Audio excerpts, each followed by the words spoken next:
Assalamualaikum warahmatullahi wabarakatuh. Kami dari kelompok 1 ingin menjelaskan tentang model pembelajaran high school. Pertama yang akan dijelaskan oleh Erni Triani. Kepada Erni Triani dipersilakan.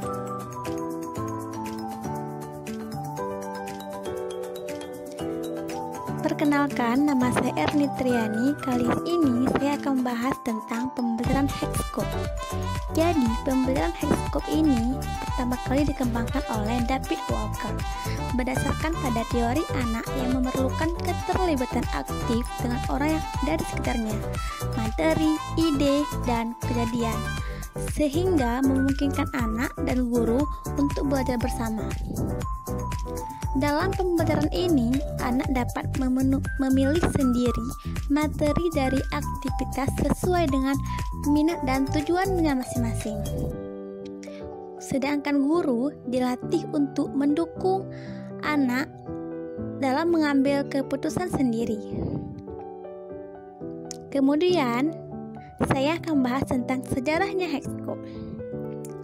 High school dimulai pada 1962, bertujuan untuk membantu anak-anak mengatasi efek-efek negatif kemiskinan dalam persekolahan.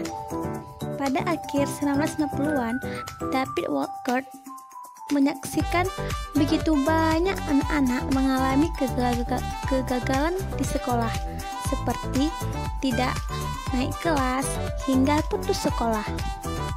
Hal ini melatar belakangi untuk beralih ke masa prasekolah.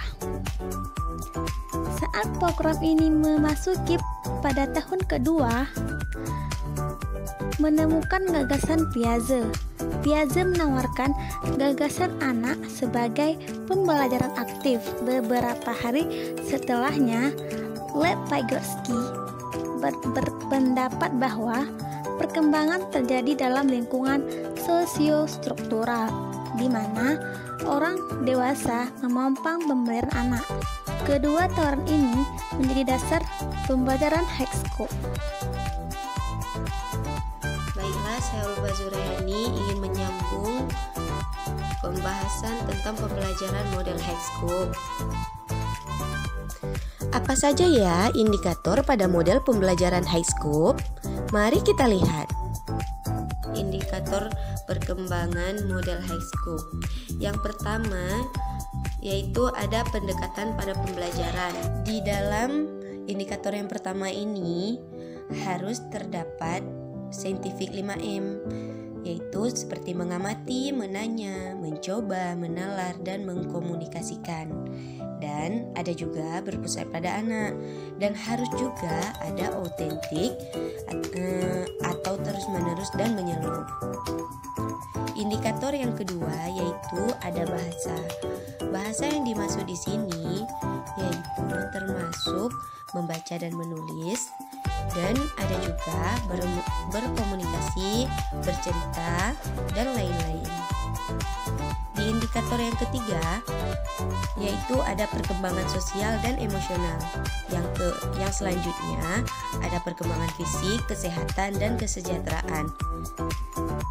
Yang kelima ada matematika. Yang keenam ada ilmu pengetahuan dan teknologi.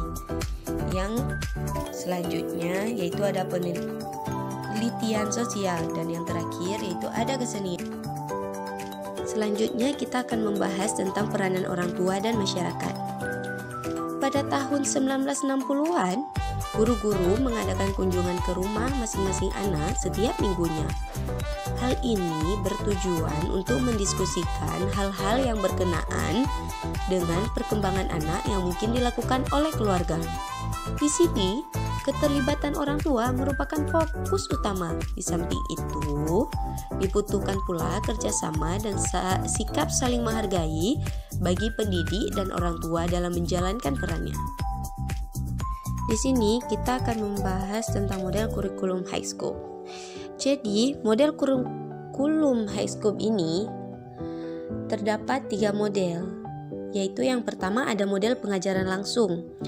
Yang dimaksud model pengajaran langsung di sini, guru memulai kegiatan dengan konsep latih dan kerjakan. Mengikuti rencana pembelajaran, kemudian memberikan hadiah pada anak yang merespon dengan benar dan mengikuti arahan. Yang kedua yaitu ada model high scope. Guru dan anak-anaklah yang memulai kegiatan. Guru mengatur ruang kelas dan rutinitas harian, sehingga anak dapat merencanakan, melakukan, dan meninjau kegiatan. Dan yang ketiga, yaitu ada model taman kanak-kanak. Guru di sini merespon permainan yang dimulai oleh anak-anak dan memperkenalkan proyek-proyek dalam lingkungan yang tak terlalu berstruktur dan mendukung secara sosial. Lalu di sini ada prinsip-prinsip dasar kurikulum high scope. Antara lain, yang pertama yaitu ada pendekatan belajar aktif atau active learning yang melibatkan 4 pendukung, yaitu asesmen, interaksi anak dengan orang dewasa, rutinitas sehari-hari, dan setiap lingkungan belajar siswa sebagai sumber belajar siswa. Yang kedua yaitu ada daur belajar yang dikembangkan, yaitu rencana, melakukan, mengulang, atau plan, do, review. Artinya, guru memantau anak merancang kegiatan, melaksanakan rencana, dan mengulang kembali apa yang ia pelajari. Yang ketiga, prinsipnya yaitu ada pengalaman anak. Pengalaman anak adalah kunci atau key experience. Pengalaman-pengalaman penting anak digunakan untuk pembelajaran. Belajar terbaik bagi anak melalui pengalaman aktifnya. Yang keempat, yaitu ada lingkungan belajar. Lingkungan belajar menggunakan area-area yang dilengkapi dengan beragam bahan dan alat perlengkapan. Selanjutnya, yang kelima yaitu anak turut membantu dalam menentukan kurikulum. Dan yang terakhir, yang keenam yaitu penggunaan catatan anekdot untuk mencatat kemajuan si anak. Kebijakan dalam model high scope. Adapun kebijakan dari program high scope ini adalah sebagai berikut. Yang pertama yaitu fokus pada perkembangan si anak. Yang kedua, staf atau tim yang merencanakan, melaksanakan, dan mengevaluasi kegiatan si anak. Yang ketiga, rasio kepegawaian tidak boleh lebih dari 10 anak per staf, dan besarnya kelompok tidak boleh lebih dari 20 anak. Yang terakhir yaitu orang tua merupakan bagian dari mitra pendidikan. Jadi di sini keluarga atau orang tua sangatlah penting dalam perkembangan pembelajaran si anak. Baik, terima kasih. Baiklah, ini pembahasan dari kelompok kami yang telah kami sajikan. Lebih dan kurang kami mohon maaf. Wabillahi taufiq wal hidayah. Wassalamualaikum warahmatullahi wabarakatuh. Semoga bermanfaat.